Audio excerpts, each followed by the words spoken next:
नमस्कार दर्शकवृन्द, दिनभरका देश विदेशका प्रमुख खबरहरू समेटिएको नेपाल टाइम्सको टप 50 बुलेटिनमा स्वागत छ। म अशोक गौतम। सुरु गरौँ आजका प्रमुख खबरहरू। पछिल्लो 24 घण्टामा नेपालमा 8636 जनामा कोरोना संक्रमण पुष्टि, 169 जनाको मृत्यु।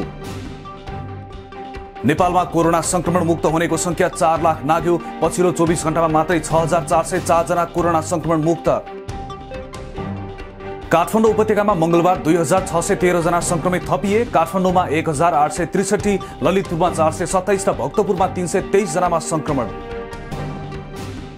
काठमाडौँको नक्साल र सिफल बालमन्दिरका 49 जना बालबालिकामा कोरोना संक्रमण पुष्टि, अहिलेसम्म सबैको अवस्था सामान्य। गएको 2 हप्तामा विदेशमा रहेका थप 41 नेपालीको कोरोना संक्रमणबाट मृत्यु। हालसम्म भारतसहित विभिन्न 28 देशमा रहेका 423 नेपालीको मृत्यु। कुल संक्रमित मध्ये 92% नेपाली संक्रमण मुक्त। कोरोना संक्रमितमा देखिरहेको आँखा बिगार्ने कालो ढुसीको संक्रमण नेपालका भारतीय सीमावर्ती जिल्लामा पनि देखा पर्यो। नेपालगञ्जमा यस्ता खालका केही बिरामीहरू देखिएको आँखा रोग विशेषज्ञहरूको भनाई। काठमाडौँ उपत्यकामा निषेधाज्ञा एक साता थपियो। निषेधाज्ञा उल्लङ्घन गर्ने व्यक्ति वा संस्थालाई 1 वर्ष कैद र 5 लाखसम्म जरिवाना हुन सक्ने। काठमाडौँमा एक साता किराना पसल पनि खोल्न नपाइने, सरकारी गाडीलाई दिउँसो सञ्चालन गर्न नदिने निर्णय। बंगालको खाडीमा उत्पन्न यास नामको चक्रवात शक्तिशाली आँधीमा परिवर्तन हुने भन्दै अबको केही दिन वर्षा, हावाहुरी तथा हिमपात हुने सम्भावना रहेकाले सचेत रहन मौसमविदहरूको आग्रह। चक्रवातको प्रभाव आउँदो शनिबारसम्म रहने। संसद विघटन विरुद्धको रिटमा बिहिबार र शुक्रबार पेशी तोकियो। बिहिबार एकल इजलासमा र शुक्रबार संवैधानिक इजलासमा सुनुवाई हुने। संसद विघटनपछिको अवस्थाको बारेमा विघटित प्रतिनिधि सभाका सभामुख अग्निप्रसाद सापकोटाद्वारा पूर्व सभामुखहरूसँग परामर्श। संसद विघटन असंवैधानिक भएको पूर्व सभामुखको निष्कर्ष। प्रतिनिधि सभा विघटन विरुद्ध अदालत जाने विपक्षी दलहरूबीच छलफल। अदालतमा दर्ता गरिएको मुद्दा कसरी लड्ने भन्ने विषयमा संवाद।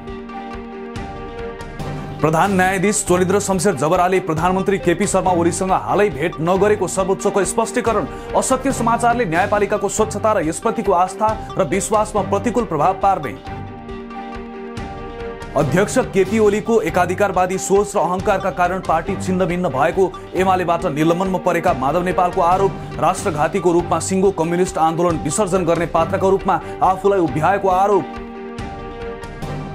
ओली सरकारलाई बढारेर मुलुकमा कानुनी राजको स्थापना गर्न नेता माधव नेपालको अपील। एकतालाई कायम राख्न सके जति प्रयास गरे पनि ओलीले प्रतिशोध साधेको आरोप। कांग्रेस सभापति शेरबहादुर देउवाले डाके पार्टी पदाधिकारी बैठक। पछिल्लो राजनीतिक घटनाक्रम तथा 14औं महाधिवेशन तयारीबारे छलफल गर्न बुधबार बिहान बैठक बस्ने। संसद विघटन विरुद्ध प्रदर्शन गरिरहेको नेभी संघद्वारा आज काठमाडौँको पुतली सडकमा राष्ट्रपति र प्रधानमन्त्रीको पुतला दहन। नेभी संघले राँके जुलुस, प्रदर्शन र पुतला दहन लगायतका विरोध कार्यक्रम गर्दै। अदालतको फैसला विपरीत संसद विघटन गरेको भन्दै ओली विरुद्ध अदालतको अवहेलना मुद्दा लिएर कानून व्यवसायी सर्वोच्च पुगे। अदालतको अवहेलनामा प्रधानमन्त्री विरुद्ध 1 वर्ष कैद र 10,000 सम्म सजायको व्यवस्था। गैर आवासीय नेपाली संघ एनआरएनए नेपालका 7वटै प्रदेशमा अक्सिजन प्लान्ट स्थापना गर्ने, तत्काल अन्तर्राष्ट्रिय समुदायसँग खोप उपलब्ध गराइदिन अपील गर्ने निर्णय। नेपाललाई कोरोना विरुद्ध सहयोग गर्ने अमेरिकी विदेश सहायक मन्त्री वेन्डी सर्मनको प्रतिबद्धता। नेपाललाई सहयोग गर्दै अमेरिका नेपाल साझेदारीको मजबुतीलाई पुष्टि गर्ने उल्लेख। विकराल अवस्थामा सरकारले निर्वाचन गराउँदा ठूलो मानवीय सङ्कट बेहोर्नुपर्ने खतरा रहेको भन्दै फ्रन्टलाइनरद्वारा सचेत। खोप पीसीआर जाँचको भिडलाई व्यवस्थापन गर्न नसकिरहेको अवस्थामा भोट दिने भिडलाई व्यवस्थापन गर्न मुस्किल पर्ने जिकिर। निषेधाज्ञामा राहतका नाममा स्वास्थ्यमा असर पार्ने प्याकेटका खाद्यवस्तु तथा बट्टाको दूध वितरण नगर्न सरकारको आग्रह। आमा वा शिशु संक्रमित भए पनि व्यक्तिगत सुरक्षाका उपायहरू अपनाएर शिशुलाई स्तनपान गराए प्रभावकारी। डोटी अस्पतालमा अक्सिजन प्लान्ट स्थापना गर्ने प्रक्रिया तत्काल थाल्न अस्पताल प्रशासनलाई वन तथा वातावरण मन्त्री प्रेम बहादुर आलेको निर्देशन। अक्सिजन सिलिन्डर, मास्क, कन्सन्ट्रेटर लगायत स्वास्थ्य सामग्री डोटी पुर्याए। आफूले सके जति व्यक्तिगत सहयोग गरिरहेको प्रतिक्रिया। प्रशासन कार्यालय बन्द रहेको अवस्थामा सोमबार साँझ वीरगञ्जमा नागरिकता लिनेको भिड र भारतबाट आउनेको संख्या ठूलो रहेको समाचार आएको भन्दै भीम रावलद्वारा ट्विट। विवादास्पद ट्विट हटाइए पनि चौतर्फी आलोचना। प्रधानमन्त्री ओलीलाई लुम्बिनीका मुख्यमन्त्री शंकर पोखरेलले गरे स्वर्गीय नेता गिरिजा प्रसाद कोइरालासँग तुलना। विगतमा नेपाली राजनीतिलाई ट्र्याकमा ल्याउन गिरिजा जस्तै भविष्यमा ओलीको खोजी हुने तर्क। एमालेले समर्थन फिर्ता लिने निर्णय गरेसँगै सुदूरपश्चिम प्रदेशमा नयाँ सरकार बन्न कठिन, मुख्यमन्त्री पद जोगाइराख्न त्रिलोचन भट्टलाई अब 14 सांसदको आवश्यकता। सरकारलाई दिएको समर्थन फिर्ता लिने निर्णय गरेको नेकपा एमालेको सुदूरपश्चिम प्रदेश संसदीय दलको बैठक स्थगित, माधव पक्षलाई कोरम पुर्याउने मुस्किल। बागमती प्रदेश सरकारले प्रदेश मातहतका सबै अस्पतालहरूमा अक्सिजन प्लान्ट स्थापनाको तयारी थाल्यो, सार्वजनिक खरिद अनुगमन मार्फत 1 हप्ताको समयसीमा राखेर टेन्डर आह्वान। कोभिड-19 संकट व्यवस्थापन केन्द्र सीसीएमसी को प्रमुखमा नेपाली सेनाका पूर्वरथी बालानन्द शर्मा नियुक्त, शर्मालाई प्रधानमन्त्री नेतृत्वको निर्देशक समितिको सदस्य सचिवको पनि जिम्मेवारी। 5 दिन अघि गोली प्रहारबाट गम्भीर घाइते भएका माओवादी केन्द्र कपिलवस्तुका जिल्ला सदस्य दीपक पाण्डेको निधन, व्यक्तिगत रिसिभीका कारण पाण्डेमाथि गोली चलाएको अभियुक्तद्वारा स्वीकार, गोली लागेका भारतीय नागरिकको अवस्था सामान्य।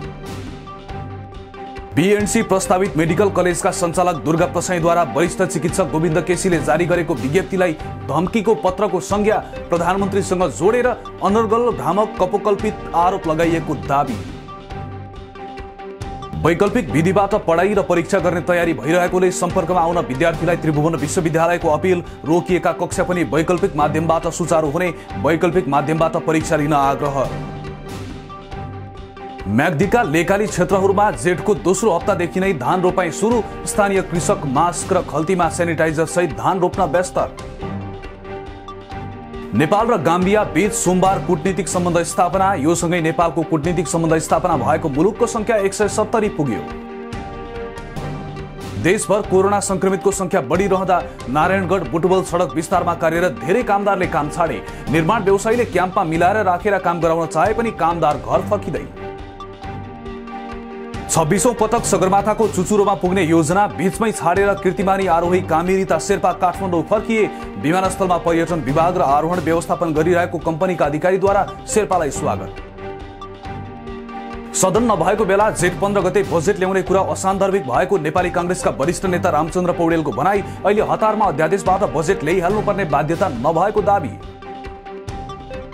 चालू आर्थिक वर्षको 10 महिनामा नेपालमा 12 खर्ब 54 अर्ब रुपैयाँ बराबरको वस्तु आयात, 1 खर्ब 8 अर्ब 48 करोड रुपैयाँ बराबरको वस्तु निर्यात। नेपाल राष्ट्र बैंकद्वारा बैंक तथा वित्तीय संस्थालाई शेयर बजारमा लगानी गर्न कडाई, लघुवित्त वित्तीय संस्थाहरूको शेयर किन्न नपाउने, धितोपत्रको दोस्रो बजारमा 1 वर्षभन्दा बढी अवधिका लागि मात्रै लगानी गर्न पाउने। सुनको भाउ तोलामा 200 रुपैयाँले घटेर आज तोलाको 93,500 रुपैयाँ कायम, चाँदीको भाउ भने स्थिर रहँदै आज पनि तोलाको 1350 रुपैयाँ निर्धारण। आइतबार र सोमबार लगातार बढेको शेयर बजारमा मंगलबार सामान्य करेक्सन, नेप्से परिसूचक 6.50 अङ्कले घटेर 2816.56 अङ्कमा झर्दा कारोबार रकम भने 11 अर्ब माथि।